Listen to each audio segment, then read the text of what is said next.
ಮಾಡಿಸುವಂಥದ್ದು ಮುಲಾಜೆ ಇಲ್ಲ. ಅಕ್ರಮ ಯಾರಾದರೂ ಮಾಡಿಕೊಂಡಿದ್ರೆ ಅದನ್ನ ಮತ್ತೆ ಸರ್ಕಾರಕ್ಕೆ ವಾಪಸ್ ತಗೊಂಡೋದ್ರ ಜೊತೆಗೆ ಅಕ್ರಮ ಮಾಡಿಸ್ಕೊಂಡಿರೋದ್ರ ಮೇಲೆ ಕೂಡ ಕಾನೂನು ರೀತಿ ಕ್ರಮ ತಗೊಂಡಂಥದ್ದು ಅದು ಆಗ್ತದೆ. ನಾನು ಅದ್ರ ಬಗ್ಗೆ ಮತ್ತೆ ದಿನ ಪ್ರಚಾರ ಮಾಡೋಕ್ಕಾಗಲ್ಲ. ಸರ್ಕಾರಕ್ಕೆ ಮನವಿ ಕೊಟ್ಟಿದ್ದೀನಿ, ಮತ್ತು ಜಿಲ್ಲಾಧಿಕಾರಿಗಳಿಗೆ ಕೊಟ್ಟಿದ್ದೀನಿ, SP ಅವ್ರಿಗೆ ಕೊಟ್ಟಿದ್ದೀನಿ. ತನಿಖಾ ತಂಡ ಕೂಡ ಪ್ರಾರಂಭ ಆಗಿದೆ. ಅದು ರಿಪೋರ್ಟ್ ಬರೋವರೆಗೂ ನಾನು ಸುಮ್ಮನೆ ಇರ್ತೀನಿ, ಮಾತಾಡೋಕ್ಕೆ ಹೋಗಲ್ಲ. ವೈಯಕ್ತಿಕವಾಗಿ ಮಾತಾಡ್ತಾ ಇದ್ದಾರಲ್ಲ ಅನ್ನೋದು ಅದು ಪ್ರಸ್ತಾಪ ಮಾಡಿದೆ. ನನಗೆ ತುಂಬ ನೋವಾಗಿದ್ದೇನೆಂದರೆ ಪ್ರಭಾಕರ್ ಹೆಸರಿಟ್ಟು ಮತ್ತು ಅವರ ಕುಟುಂಬದ ಬಗ್ಗೆ ಮಾತಾಡಿದ್ದಾರೆ. ಇದು ನಾನು ಕೂಡ ನೋವು ತಿಂದಿದ್ದು ಒಂದು ಟೈಮಲ್ಲಿ. ನನ್ನ ಕುಟುಂಬದ ಬಗ್ಗೆ ಮಾತಾಡಿದಾಗ ನಮ್ಮ ಮನೆಯಲ್ಲಿ ನನ್ನ ಅಕ್ಕ ಅವರು, ನನ್ನ ತಂಗಿಗಳು, ನನ್ನ ಮನೆಯವರು ಕೂಡ ಎಲ್ಲೆಲ್ಲಿದ್ರು ಎಲ್ಲ ಬಂದು ಕಣ್ಣಲ್ಲಿ ನೀರು ಹಾಕ್ಕೊಂಡ್ರು. ನಮ್ಮ ಕುಟುಂಬದ ಬಗ್ಗೆ, ಅಮ್ಮ ಅಪ್ಪ ಬಗ್ಗೆ ಮಾತಾಡಿದ್ದಾರೆ ಅಂತ ಆ ನೋವು ತಿಂದಿದ್ದೆ ನಾನು. ನಿನ್ನೆ ನಾನು ನೋಡಿದಾಗ ಅವ್ರಿಗೊಂದು ಸಂಸಾರ ಇದೆ. ಯಾರನ್ನ ಯಾವ ಪಾರ್ಟಿ ಲೀಡರ್ನ ಆಗ್ಬೋದು, ಮಂಜುನಾಥ್ ಗೌಡ್ರ ಆಗ್ಬೋದು, ಇಲ್ಲಾಂದರೆ ಪ್ರಭಾಕರ್ ಆಗ್ಬೋದು, ಇಲ್ಲ ಊಡಿ ವಿಜಯ ಆಗ್ಬೋದು, ಯಾರನ್ನ ಆಗ್ಬೋದು. ಅವ್ರಿಗೂ ಒಂದು ಸಂಸಾರ ಕುಟುಂಬಗಳಿರ್ತದೆ, ಅವರವ್ರದ್ದು ಒಂದು ಇತಿಹಾಸಗಳಿರ್ತದೆ. ಪ್ರಭಾಕರ್ ಅವ್ರ ಅಪ್ಪ ಏನು ಅಂತ ನಾನು ನೋಡಿದ್ದೀನಿ. ನಾನು 86ರಿಂದ ರಾಜಕಾರಣ ಮಾಡ್ಕೊಂಡ್ಬಂದಿದ್ದೀನಿ. ರಾಮಣ್ಣವರು ಅಂತ ಪ್ರಭಾಕರ್ ಅಪ್ಪ ನೋಡಿದ್ದೀನಿ. ಅವರಪ್ಪ ಅವತ್ತೇ ಮಾಲೂರಲ್ಲಿ ಜಮೀನ್ದಾರ, ಆಮೇಲೆ ಅವ್ರ ಊರಲ್ಲಿ ಕೂಡ ಜಮೀನ್ದಾರ. ಆಮೇಲೆ ಪ್ರಭಾಕರ ಹಣೆ ಬರಿಲ್ಲ, MLA ಆಗಲಿಲ್ಲ. ಅವನು ಕೂಡ MLA ಒಂದು ಪಕ್ಷದಲ್ಲಿ ಕ್ಯಾಂಡಿಡೇಟ್ ಆಗಿದ್ದ, ಸೋತೋದ. ನಮ್ಮ ಹಣೆ ಬರಿಗಳು ಮಂಜುನಾಥ್ ಗೌಡ್ರು MLA ಆಗ್ಬಿಟ್ಟು, ನಾನು MLA ಆಗ್ಬಿಟ್ಟು. ನಾವು ಪರ್ಸ್ನಲ್ ಆಗಿ ಅಷ್ಟೊಂದು ಮಾತಾಡೋದು ಎಲ್ಲೋ ಒಂದು ಕಡೆ ವಯಸ್ಸು ಬಂದಿರೋ ಮಕ್ಕಳು ಅವ್ರ ಮನೆಯಲ್ಲಿ, ಅವ್ರ ಸಂಸಾರ ನೋವು ತಿಂದ್ಬಿಡ್ತಾರೆ. ಯಾಕೆ ನಾನು ಈ ಮಾತು ಹೇಳ್ತಾ ಇದ್ದೀನಿ ಅಂದರೆ, ನಮ್ಮ ಕುಟುಂಬ ನೋವು ತಿಂದಿದೆ. ಇದೇ ಥರ ಇವರು ಮಾತಾಡಿ ನೋವು ತಿಂದಿರೋದು ನನಗೆ ಬೇಜಾರಾಗ್ತದೆ. ವಯಸ್ಸು ಬಂದಿರೋ ಮಕ್ಕಳವರೇ, ದೊಡ್ಡ ಕುಟುಂಬ ಅದೇ. ಇವೆಲ್ಲ ಮಾತಾಡಿದರೆ ಜನ ತುಂಬ ಸೂಕ್ಷ್ಮವಾದ ಜನ. ಮಾನವ ತಾಲೂಕಲ್ಲಿ ಕೆಲವರು ಚಪ್ಪಾಳಿಗೆ ಹೊಡಿತಾರೆ, ಖುಷಿ ಆಗ್ತಾರೆ ಜನ, ಚಪ್ಪಾಳಿಗೆ ಹೊಡಿತಾರೆ. ಇನ್ನು ಮಾನವ ತಾಲೂಕಿಗೆ ತುಂಬ ಗೌರವವಾಗಿರುವಂಥ ಜನ ಅವರಲ್ಲ. ನನ್ನೂ ಸಹಿಸಲ್ಲ, ಯಾರನ್ನೂ ಸಹಿಸಲ್ಲ, ತುಂಬ ಸೂಕ್ಷ್ಮವಾಗಿ ನೋಡ್ತಾ ಇರ್ತಾರೆ.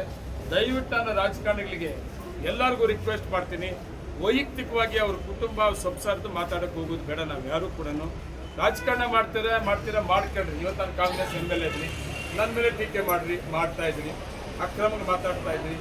ಆಮೇಲೆ JDS ಅವರ ಮೇಲೆ ಮಾತಾಡ್ತಾ ಕೆಂಪೇಗೌಡ ಜಯಂತಿಯ ಸಂದರ್ಭದಲ್ಲಿ ಮಾಲೂರು ತಾಲೂಕು ವೈಯಕ್ತಿಕವಾಗಿ ಮಾತಾಡ್ತಾ ಇರೋದ್ರ ಬಗ್ಗೆ ತಾವೇನು ಪ್ರಸ್ತಾಪ ಮಾಡ್ತಾ ಇದ್ರಿ.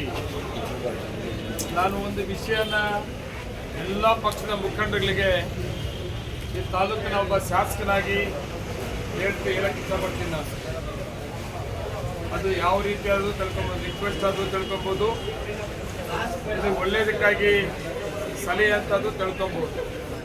ರಾಜಕಾರಣ ಮಾಡೋಣ. ನಾನು ಕಾಂಗ್ರೆಸ್ಸು, ಇನ್ನೊಬ್ಬರು JDS, ಇನ್ನೊಬ್ಬರು BJP, ಇದು ನಮ್ಮ ಎಲ್ಲ ಕಡೆ ಇರುತ್ತದೆ ದೇಶದಲ್ಲಿ.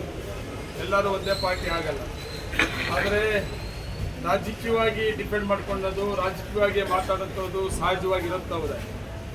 ಆದರೆ ವೈಯಕ್ತಿಕವಾಗಿ ಪರ್ಸನಲ್ ಆಗಿ ಮಾತಾಡೋದ್ರ ಬಗ್ಗೆ ನೀವೇನು ಹೇಳ್ತಾ ಇದ್ರಿ, ಅದು ಸರಿಯಲ್ಲ ಅಂತೇಳಿ ನನ್ನ ವೈಯಕ್ತಿಕವಾದ ಅನಿಸಿಕೆ. ಯಾವತ್ತೂ ಅಷ್ಟೇ ರಾಜಕಾರಣ ಮಾಡೋದಕ್ಕೆ ಮನೆಯಿಂದ ಈಚೆ ಬಂದಿರ್ತೀವಿ ನಾವು. ನಮ್ಮ ಕುಟುಂಬ ಇರ್ತದೆ, ನಮ್ಮ ಸಂಬಂಧಿಗಳಿರ್ತಾರೆ, ನಮ್ಮ ಹಿತೈಷಿಗಳಿರ್ತಾರೆ, ನಮ್ಮ ಸ್ನೇಹಿತರುಗಳಿರ್ತಾರೆ. ಎಲ್ಲರೂ ನೋವು ತಿನ್ನುವಂಥ ಒಂದು ರೀತಿಯಲ್ಲಿ ನಾವು ಯಾವುದೇ ರಾಜಕಾರಣಿಗಳು ಹೋಗಬಾರ್ದು. ನೀವು ಪ್ರಸ್ತಾಪ ಮಾಡಿದ್ದು ಕೇಳ್ತೀನಿ, ಮಾತಾಡಬಾರ್ದು ಅಂತಿದ್ದೆ. ಈಗ ಅಕ್ರಮ ಗಣಿಗಾರಿಕೆಗಳು ಮತ್ತು ವೈಯಕ್ತಿಕವಾಗಿ ಮಾತಾಡ್ತಾವ್ರಲ್ಲ ಅನ್ನೋದ್ರ ಬಗ್ಗೆ ಹೇಳ್ತೀನಿ. ನಾನು ಅಕ್ರಮ ಜಮೀನುಗಳು ಮಂಜೂರು ಮಾಡಿಕೊಂಡಿರೋದು, ಅಕ್ರಮ ಆಗ್ತಾ ಇರೋದ್ರ ಬಗ್ಗೆ ಹೇಳಬೇಕಾದ್ರೆ ನಾನು ಈಗಾಗಲೇ ಅವ್ರು ಏನು ಪ್ರಸ್ತಾಪ ಮಾಡಿದ್ದಾರೆ ಅದನ್ನು ಸರ್ಕಾರಕ್ಕೆ, ನಮ್ಮದೇ ಕಾಂಗ್ರೆಸ್ ಸರ್ಕಾರ, ನಾನು MLA, ಸರ್ಕಾರಕ್ಕೂ ಮನವಿಯನ್ನು ಕೊಟ್ಟಿದ್ದೇನೆ, ಜಿಲ್ಲಾಧಿಕಾರಿಗಳಿಗೂ ಕೊಟ್ಟಿದ್ದಾನೆ, SP ಅವ್ರಿಗೂ ಕೊಟ್ಟಿದ್ದಾನೆ. ಸರ್ಕಾರ ಈಗಾಗಲೇ ತನಿಖಾ ತಂಡವನ್ನು ನೇಮಕ ಮಾಡಿದೆ.